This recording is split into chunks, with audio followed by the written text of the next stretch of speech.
laboratory prototype. So the proof of concept, if it is ready, so then we need to target the market. So from market means, so we need to, the laboratory prototype should be converted to into a commercial prototype. So once the commercial prototype is ready, then we need to scale up the process. So you can see the valley of death for many of the startups is the acceleration phase. So in the acceleration phase, so the real difficult, the problem is the funding. The very first problem is the funding. The quantum of funding availability is the major resources. It's the lack of resources for the startups. And tapping the funding at the right time is the key factor for any deep tech startup. So then if you see the global scenario of deep tech startups, so United States has the more number of deep tech startups in the past 15-20 years. So more than 4,000 plus startups in deep technology they have at present, and followed by China, Canada, and India. Currently now we are in a steady phase, in the steady growth rate, where we have witnessed nearly 100 and plus startups in deep technology area. So it has raised the private investments more than $18 billion. So what are the, markets and what are the sectors more attained this deep technology is in US has more investments in photonics and electronics, and followed by China. And the biotechnology sector, once again, so US has more investments, more number of deep tech startups. And India, if you see, more or less, we stand around 9th to 10th position. And all these startups in deep technology, they have raised nearly 80% of private investments from venture capitalists or multinational companies or banks, whomever it may be. They have invested into these deep tech startups.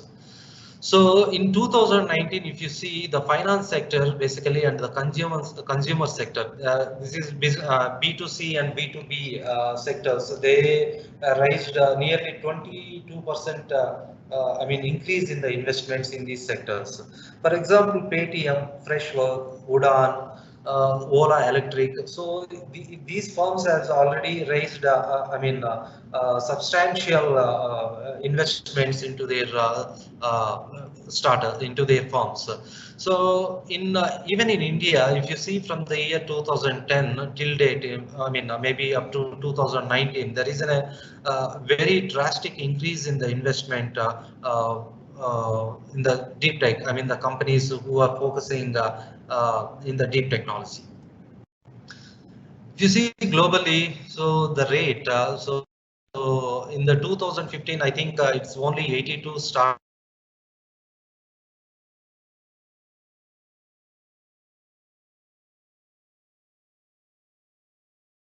and say it's $1 billion company kind of thing.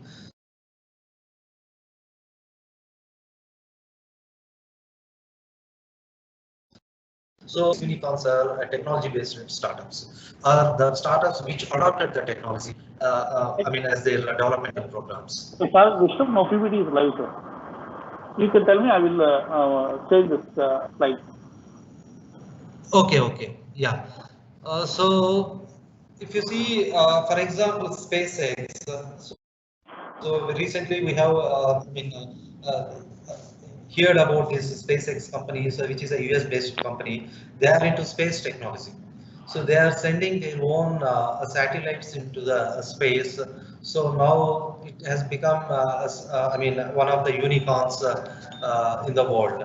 Like that, Alipay, which is into financial sector, and Paytm, which is an Indian-based startup again, and Baizu, which is an e-learning app, which is a Bangalore-based startup. So these are various kinds of unicorns in different sectors. So who reach to this unicorn status within the 5 to 10 years from the date of inception. So US has more, China has more number of unicorns till date, followed by US, and India has nearly 31 unicorns as on today. So, for example, Swiggy, Zomato, Oyo, Dream. So all these are into, business to consumer sector, and PhonePe, Flipkart into financial sectors and e-commerce. So Dhruva, which is a cloud services provider.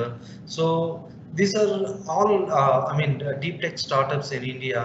So most of these deep tech startups are based from Bangalore and Delhi, North Central regions.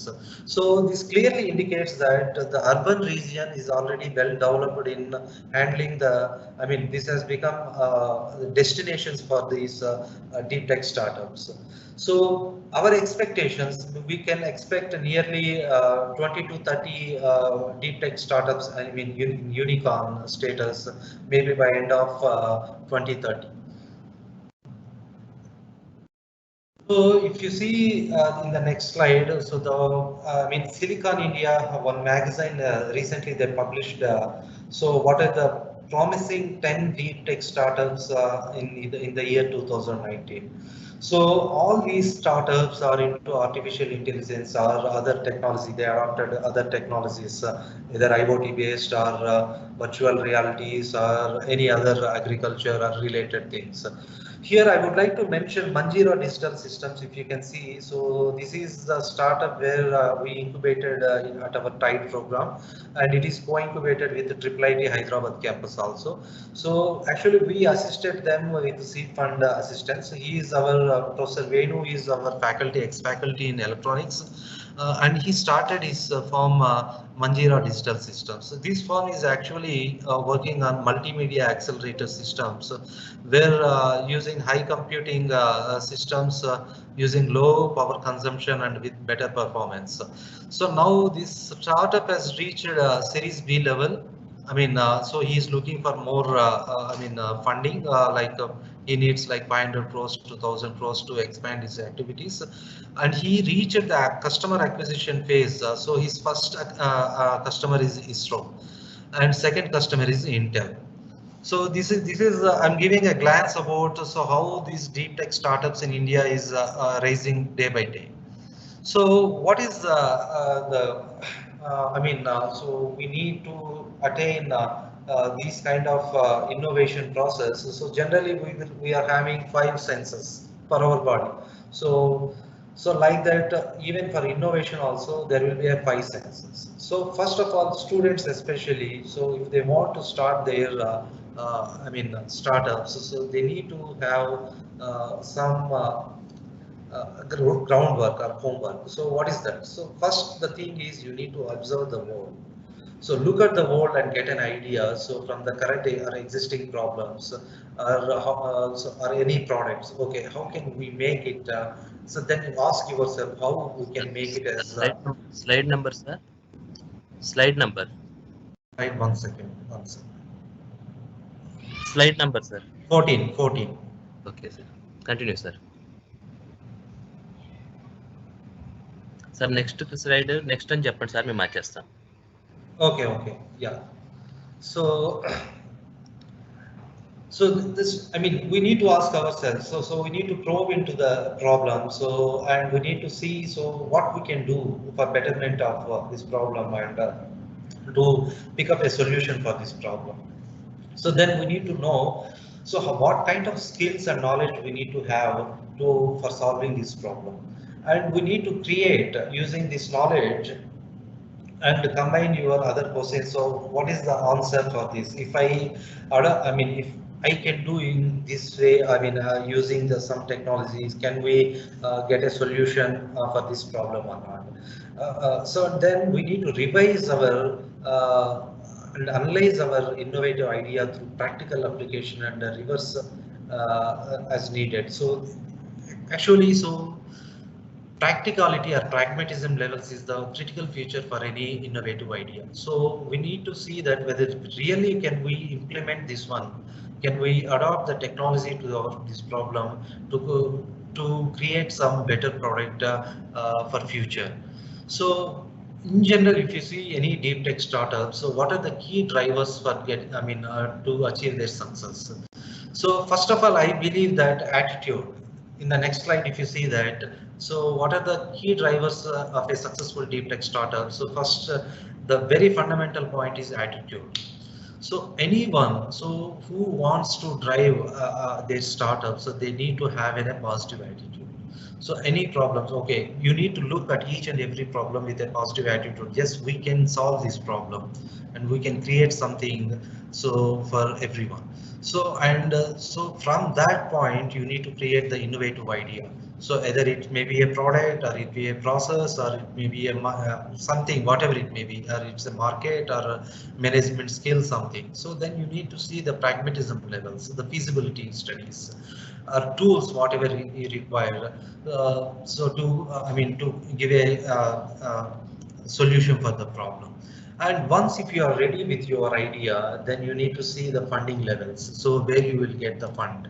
So for any innovative, as we already discussed, so at the inception stage, you need some minimal quantity of funding. So you can approach either incubation centers or angel investors or banks to get these funds. And even Government of India has a lot of other schemes to support these innovative ideas to develop up to the prototype level, valid prototypes.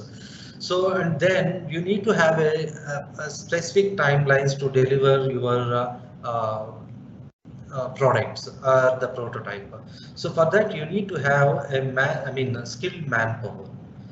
So you need to have an entire team. So team will always will have a specific impact in deliverables of the things.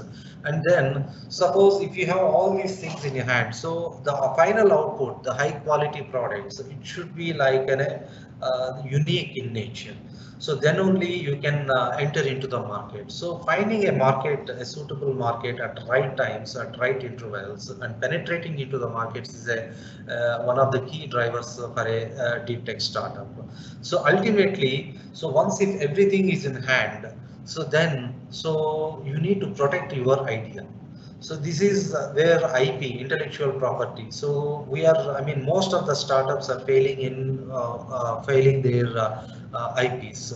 So we need to do that one to protect our innovative ideas and technologies, prevent the infringements. So what are the challenges of deep tech startups nowadays? So there are 5 points critically. So funding, resources, time to market, capital intensity, and technology risk. If you see, the funding is the major challenge for any deep tech startup nowadays in the throughout the globe. So the quantum of funding which looking for for scaling up process by a deep tech startup. So it's highly difficult to tap from the government agencies or even from the investors.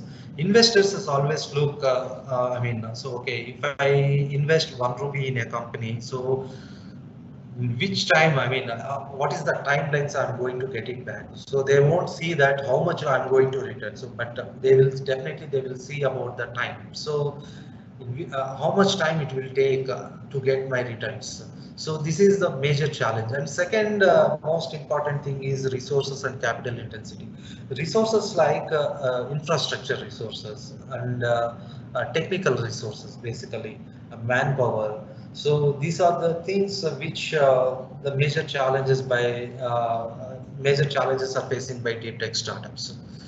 So what are the key requirements for rebooting so these kind of challenges for a deep tech startup? So the funding is the most important resources, but other basic needs like market access, technical expertise, and business knowledge.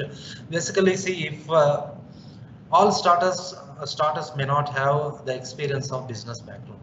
So I'm very, good at in developing something, but but I don't know how to commercialize the things.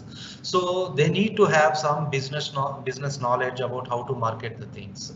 So for rebooting the business, the most critical resources like funding, market access and technical expertise, manpower, access to facilities, and business expertise. These are the fundamental requirements for rebooting. So how can we achieve this one? So collaborating with the known, companies or public sector companies or private agencies or universities will come point to point. So generally, if you see that the marketing access to the market for any startup is it's a very fundamental requirement. Suppose if the startup get access to have a collaboration with corporate, those who are is already into the market, those who have already the knowledge about the market, so it is very easy to reach to the market. And second thing, technical expertise. If you see the technical expertise, you need to have some intellectual resources and manpower for that one. So universities or R&D units or engineering colleges or AICTE recognized institutes are the best resources for these kind of intellectual resources and technical expertise and even manpower. So if you see the India, so I think so we are the youngest country in the world nowadays. So we have more than 85% population under the age of 55 years. So imagine that we have abundant manpower. So we can create, I mean, if there is no doubt for, okay, if I start something, so whether people will come or not. So we need not to have that kind of doubt. So coming to the funding, so investors. So if you collaborate with the banks or angel